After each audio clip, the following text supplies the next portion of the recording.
El estruendo de la multitud retumbaba en la plaza mientras el dictador caminaba bajo una lluvia de aplausos forzados. Sus botas negras golpeaban el suelo con un ritmo que parecía un tambor de guerra, y su mirada recorría a cada rostro con desdén y calculada vigilancia. Detrás de su sonrisa impasible, un miedo silencioso se escondía. El temor de perder el control que había logrado arrancar a golpes y promesas vacías. Cada bandera ondeando, cada rostro que lo vitoreaba, parecía un actor en el teatro de su propia grandeza. Sin embargo, mientras más lo adoraban, más crecía su sensación de aislamiento. La adoración forzada nunca calma la paranoia. Desde lo alto, un niño lo observaba entre la multitud. Los ojos grandes y curiosos, sin entender aún que la devoción podía convertirse en cadena. ¿Qué empuja a un ser humano a arriesgarlo todo por otros? ¿Dónde nace el valor cuando el miedo lo invade todo? Si hubieras estado allí, habrías tenido su coraje. Tras la ceremonia en la plaza, el dictador se retiró a su palacio, un edificio de mármol y oro que reflejaba su ambición desmedida. Dentro, los pasillos estaban llenos de retratos suyos, cada cuadro mostrando una versión más glorificada de su imagen. Funcionarios y asesores lo rodeaban, pero sus palabras parecían ecos vacíos. Nadie osaba contradecirlo. Él, sentado en un sillón imponente, repasaba informes de propaganda, censura y la eliminación de opositores. Su sonrisa se mantenía intacta, pero sus ojos delataban una creciente obsesión. No bastaba con gobernar, necesitaba ser adorado como un dios. Cada decisión, cada decreto, estaba teñido por esa ambición y por la creciente paranoia que lo aislaba de la realidad. En las calles, la vida continuaba bajo la sombra de su poder. Carteles con su rostro adornaban cada esquina, mientras los periódicos proclamaban sus supuestas hazañas heroicas. La gente caminaba con miedo, algunos en silencio, otros obligados a vitorearlo en público. Una madre susurraba historias de resistencia a su hijo, temiendo ser escuchada por los informantes que patrullaban cada calle. La propaganda no solo exaltaba al dictador, sino que también reforzaba la idea de que cualquier desobediencia era un pecado imperdonable. El culto a su personalidad crecía, y con él la división entre adoración forzada y resistencia silenciosa. Durante un desfile militar, el dictador pasó frente a sus tropas. Cada soldado rígido, uniforme impecable, mirada fija. La multitud aplaudía, pero algunos ojos traicionaban la incertidumbre. Él saludaba con majestuosidad, como un emperador de siglos pasados, mientras calculaba cada gesto, cada sonrisa, asegurándose de que todos lo vieran como invencible. Sin embargo, en su interior, un pensamiento persistente le atravesaba. ¿Y si la devoción se desmorona? ¿Si la misma gente que hoy lo vitorea se vuelve contra él? Ese temor, disfrazado de confianza absoluta, lo acompañaba incluso mientras su imagen se elevaba a niveles divinos. Esa noche, en los salones del palacio, el dictador contemplaba los planos de futuras construcciones que llevarían su nombre. Cada monumento, cada estatua, debía reforzar su poder y su culto, asegurando que el mundo nunca olvidara su grandeza. Sin embargo, la soledad lo rodeaba, sus aliados lo miraban con miedo, no con respeto, y la paranoia se filtraba en cada conversación.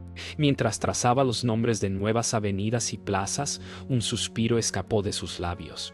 El poder sin amor genuino es solo un imperio de sombras. La adoración que buscaba era perfecta, pero imposible de lograr, y eso lo perseguiría hasta el final. Las calles se llenaron de un silencio inquietante. Los informantes del dictador patrullaban cada esquina, y los ciudadanos aprendieron que una palabra mal dicha podía costar la vida. Con carteles y pancartas no solo lo adoraban, sino que advertían. La obediencia era supervivencia. En un tribunal improvisado, opositores eran acusados de traición ante una multitud aterrorizada. Sus gritos eran sofocados por la propaganda, y el dictador observaba desde su palco, satisfecho con el espectáculo. Su obsesión con la adoración se alimentaba del miedo que él mismo había cultivado. En la radio y los periódicos, su voz resonaba como un eco omnipresente. Cada logro, real o inventado, era glorificado. Cada error del pasado, borrado o atribuido a enemigos invisibles. El dictador transformaba la historia a su conveniencia, convencido de que controlar la narrativa equivalía a controlar el corazón de su pueblo. Mientras él disfrutaba de su propia imagen en los diarios, la población aprendía a temer la discreción y la palabra silenciosa se convertía en resistencia. Un funcionario, hombre de mediana edad, se atrevió a cuestionar la veracidad de los informes. Fue convocado a un despacho del dictador, donde las paredes estaban decoradas con retratos suyos y estatuas de su grandeza. La conversación, al principio formal, se convirtió en amenaza velada. El dictador sonrió, pero sus ojos eran cuchillas. La obediencia se imponía como la única ley, y el funcionario aprendió que no había margen para dudas ni moralidad, solo sobrevivir o desaparecer. Mientras tanto, los niños de la ciudad aprendían a recitar su nombre como si fuera un mantra. Escuelas enteras enseñaban que el dictador era un héroe sin igual, mientras que la realidad se borraba de los libros. La infancia se moldeaba con miedo y adoración, y la semilla del control absoluto se incrustaba profundamente. Lo que comenzó como culto político se volvía ideológico, y cada sonrisa forzada en las aulas reforzaba el aislamiento del dictador, convencido de que todos lo amaban. En la noche, en la oscuridad de los pasillos del palacio, el dictador revisaba los informes de los opositores desaparecidos. Cada nombre tachado era una victoria silenciosa. Se convencía de que el poder absoluto dependía del miedo y de la adoración combinados. Sin embargo, mientras la paranoia crecía, también lo hacía el vacío. Nadie lo amaba de verdad, y la soledad del poder era un espectro que ningún ejército ni estatua podía llenar. El dictador comenzó a verse a sí mismo, no solo como un líder, sino como un ser casi divino. Ordenó la construcción de templos y estatuas enormes con su rostro, mientras su pueblo lo observaba desde lejos, temeroso y confundido. En reuniones privadas, hablaba de su destino como elegido, como si la historia misma le debiera obediencia. Cada elogio, cada gesto de adoración, reforzaba su delirio. Cada mirada esquiva de sus aliados alimentaba su paranoia. Lo que antes era control político, ahora se convertía en obsesión personal. La adoración absoluta era su única medida de éxito. Mientras los ministros discutían estrategias de gobierno, él interrumpía constantemente, corrigiendo hechos históricos, reescribiendo logros y órdenes como si fueran decretos divinos. Su obsesión con la perfección y la adoración lo alejaba de la realidad política. Sus aliados, hombres y mujeres de mediana edad, asintían con miedo. Nadie se atrevía a contradecirlo. Cada gesto suyo debía ser interpretado como ley, cada sonrisa como aprobación suprema. El poder absoluto estaba en sus manos, pero también su soledad absoluta. Sus discursos públicos se volvieron cada vez más grandilocuentes y religiosos.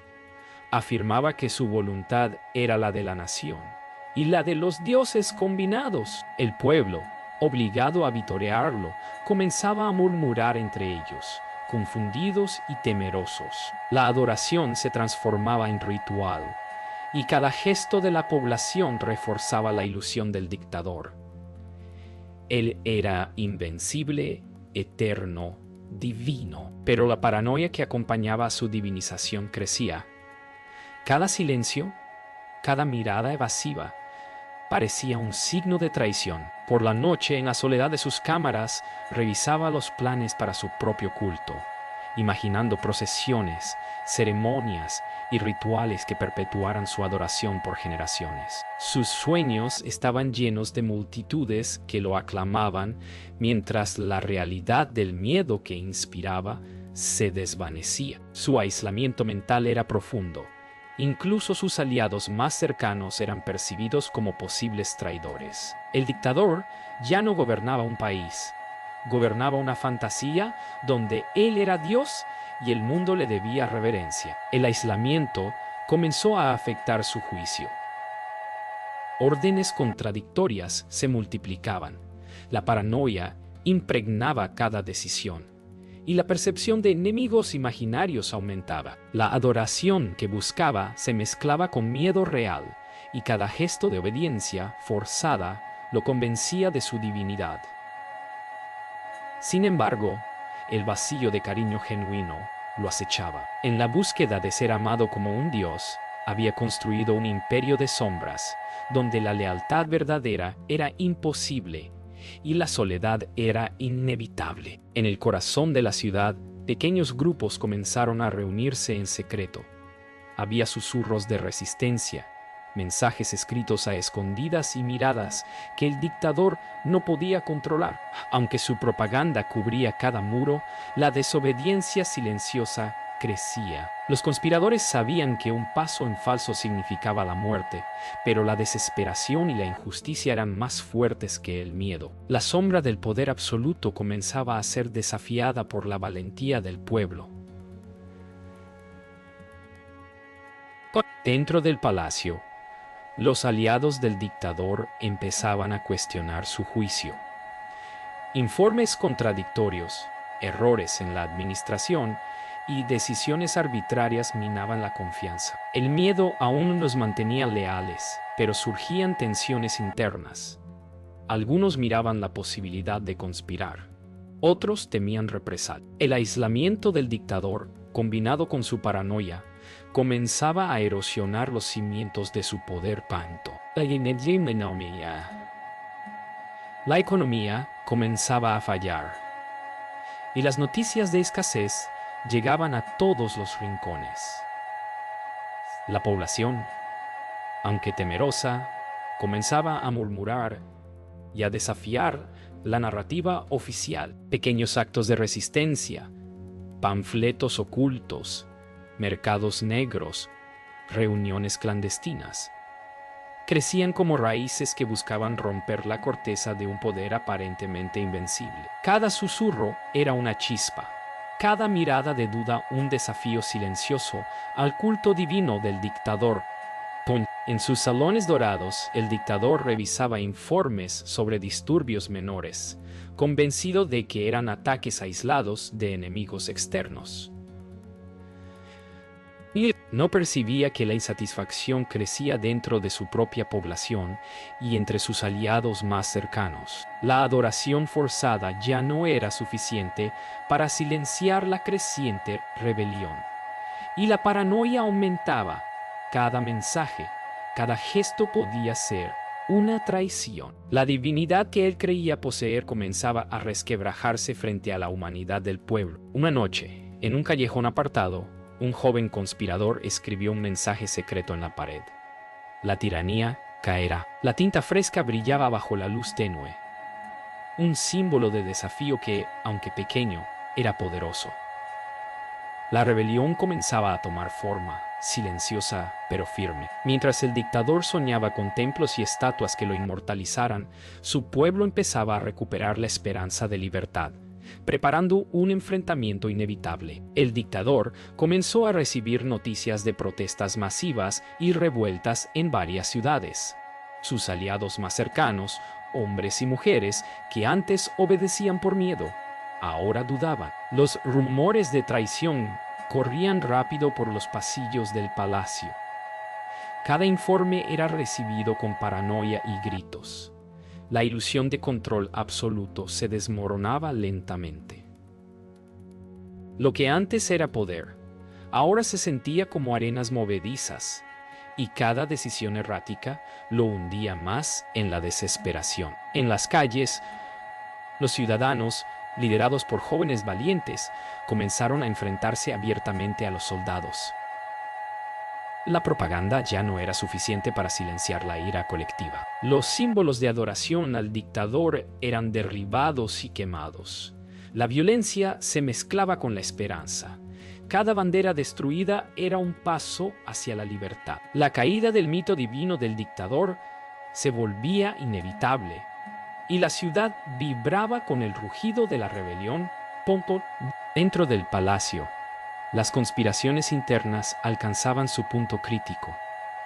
Funcionarios y militares de mediana edad discutían planes para destituir al dictador. Nadie confiaba plenamente en el otro, y el miedo a la traición se mezclaba con el deseo de sobrevivir. La lealtad basada en el miedo desaparecía rápidamente, y cada gesto del dictador era interpretado como un signo de debilidad. La caída ya no era un posible escenario, era inminente. Los soldados leales al dictador comenzaban a desertar, uniéndose a los insurgentes. La rebelión, antes silenciosa, se convertía en un levantamiento abierto. Cada barricada construida en las calles era un símbolo de resistencia, y cada grito contra el régimen recordaba al dictador que su adoración forzada no era amor. Su mundo de ilusiones se desmoronaba, mientras la ciudad reclamaba lo que siempre fue suyo: la libertad.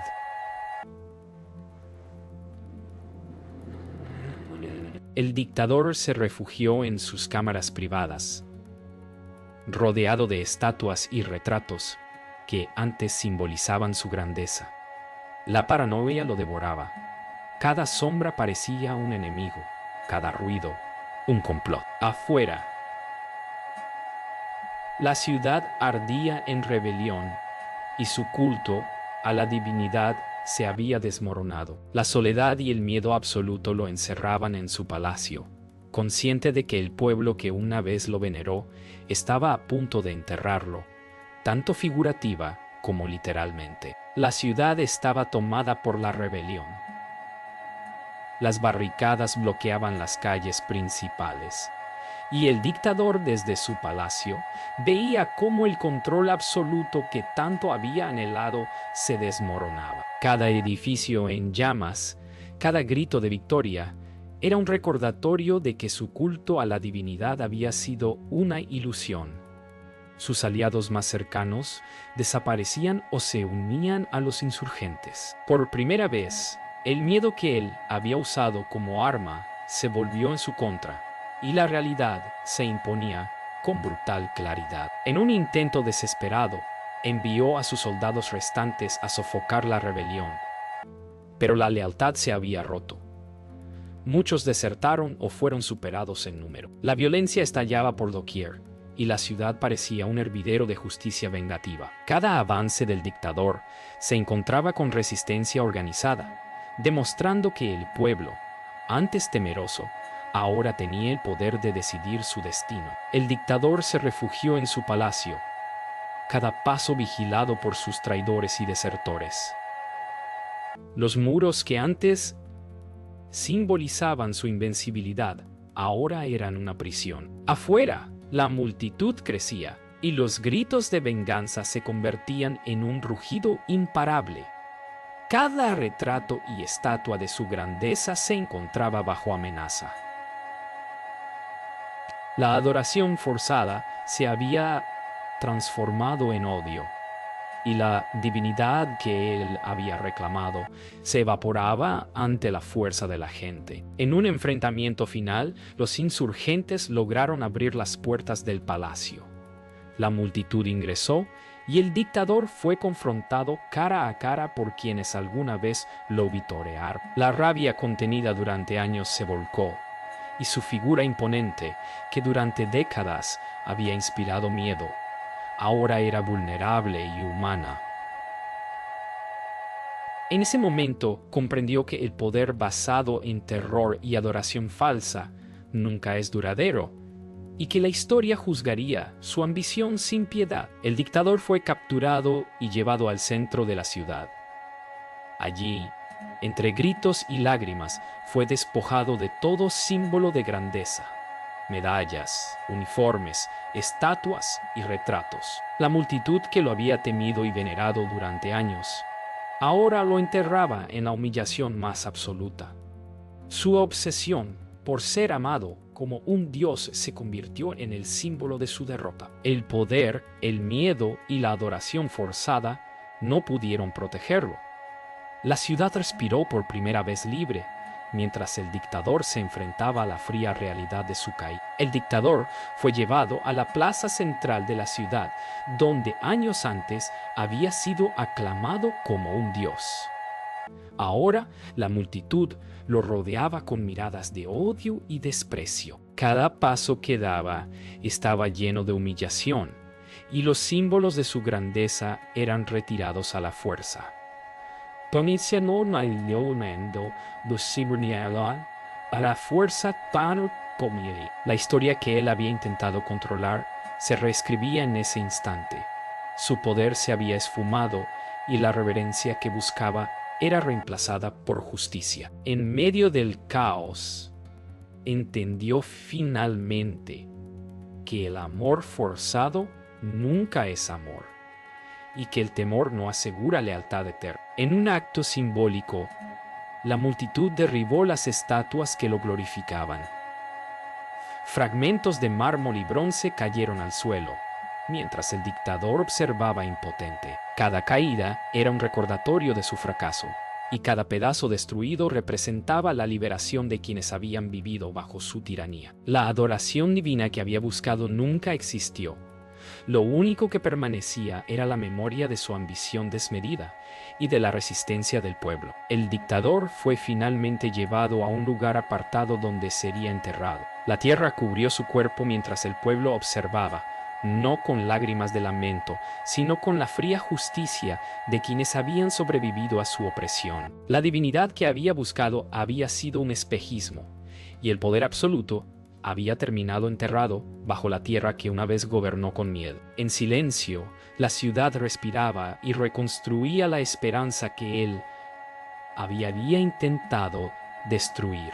Mientras la tierra cubría los últimos vestigios de su poder, la ciudad comenzaba a reconstruirse. Calles dañadas, casas marcadas por el fuego y símbolos rotos de su culto eran reparados por manos que habían conocido el miedo. La lección del dictador se transformaba en historia viva.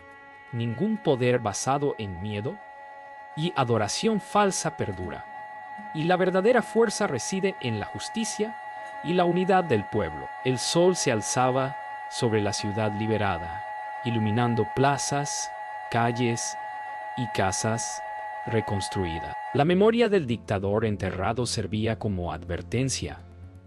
La ambición desmedida, la búsqueda de adoración y el poder absoluto sin justicia son efímeros. El pueblo, finalmente dueño de su destino, respiraba la libertad que él nunca pudo arrebatar. La historia recordaría al dictador no como un dios, sino como un hombre que quiso ser eterno y terminó enterrado por aquellos a quienes quiso controlar.